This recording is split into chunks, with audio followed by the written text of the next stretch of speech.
Capital expenditure for 2019-20 budget estimate is estimated to be 3,36,292 crores. That 100 lakh crores would be invested on infrastructure for the next 5 years. I propose a sharp increase in capital expenditure, 5.54 lakh crores. The outlay for capital expenditure, 5.54 lakh crore in the current year to 7.50 lakh crores in 22-23.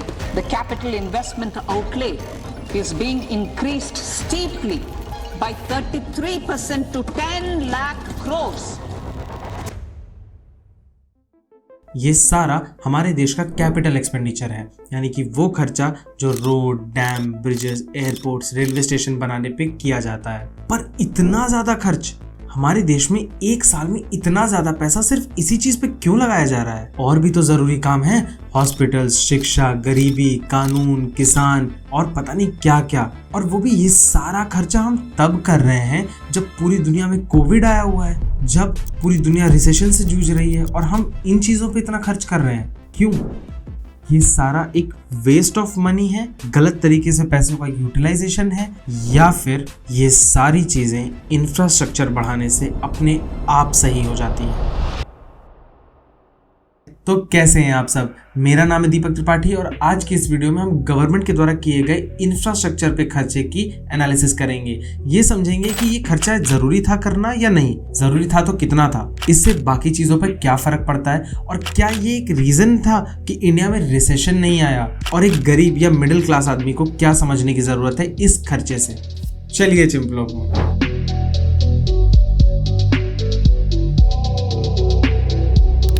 कहते हैं दुनिया गोल है, economic से ज्यादा गोल कुछ भी नहीं है। हर चीज एक दूसरे से इंटर रिलेटेड है। पहली चीज दूसरे पे असर डालती है, दूसरी तीसरे पे, और तीसरी वापस से पहले पे। अब सोचो इंफ्रास्ट्रक्चर, इस साल का एग्जांपल लेते हैं 10 लाख करोड़ रुपए।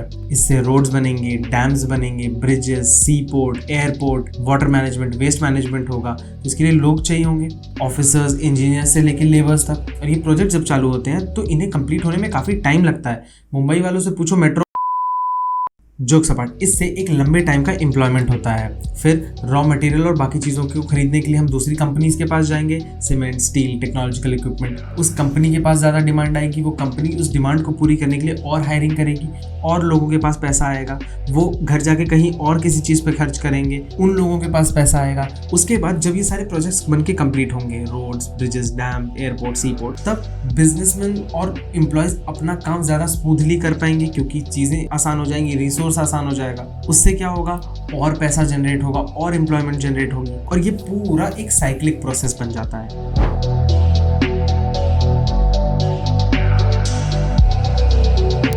अब ये समझते हैं कि कैसे इस इन्वेस्टमेंट को करने से हम रिसेशन से बच गए, ये क्यों जरूरी था इस टाइम पे करना। इंडिया को एक बेहतर इंफ्रास्ट्रक्चर की जरूरत थी, ये हम सब मानते हैं, पर क्या वो सबसे बड़ी प्रायोरिटी था क्या?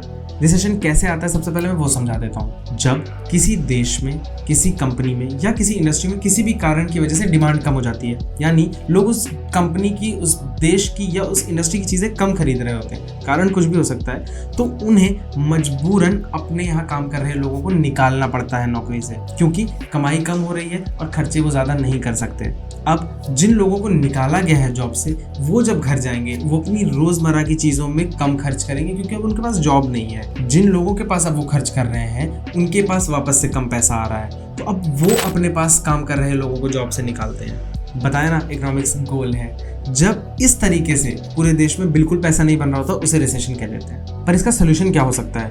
जब पहला प्रोसेस चालू हुआ, जब पहली बार लोगों को निकाला गया, उन्हें कहीं और बिजी कर दो। लोग जब किसी काम में बिजी होंगे, लोग जब पैसा कमा रहे होंगे, चाहे किसी भी तरीके से, ऑब्वियसली अच्छे तरीके से, तो वो ये साइकिल कंप्लीट नहीं कर पाएंगे, ये साइकिल, ये चेन आगे नहीं बढ़ेगी और रिसेशन का खतरा टल जाएगा। इंडिया को एक बेहतर इंफ्रास्ट्रक्चर की हमेशा से जरूरत थी, तो गवर्नमेंट ने लोगों को बिजी कर दिया, ये चेन कंप्लीट ही नहीं होने दी। सारे लोग इन कामों में व्यस्त हो गए, चाहे वो अलग अलग टेक्नोलॉजी कंपनी के लोग हों, अलग अलग इंफ्रास्ट्रक्चर कंपनी के लोग हों, कॉन्ट्रैक्चुअल वर्कर्स हों, इंजीनियर्स हों, तो ये चेन इंडिया में कभी कंप्लीट ही नहीं हो पाई, इसलिए इंडिया में रिसेशन का खतरा टल गया।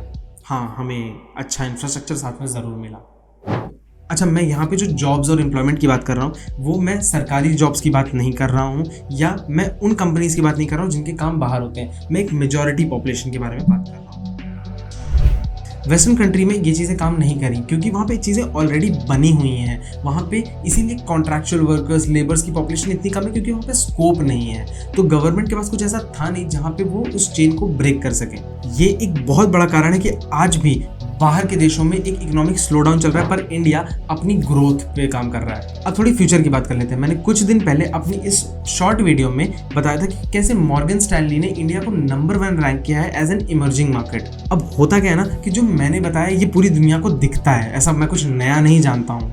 बाहर की कंट्रीज को, बाहर की इन्वेस्टर्स को ये चीज़ दिखती है, इसीलिए वो किसी न किसी तरीके से इंडिया की ग्रोथ का पार्ट बनना चाहते हैं एज अ इन्वेस्टर्स पर्सपेक्टिव।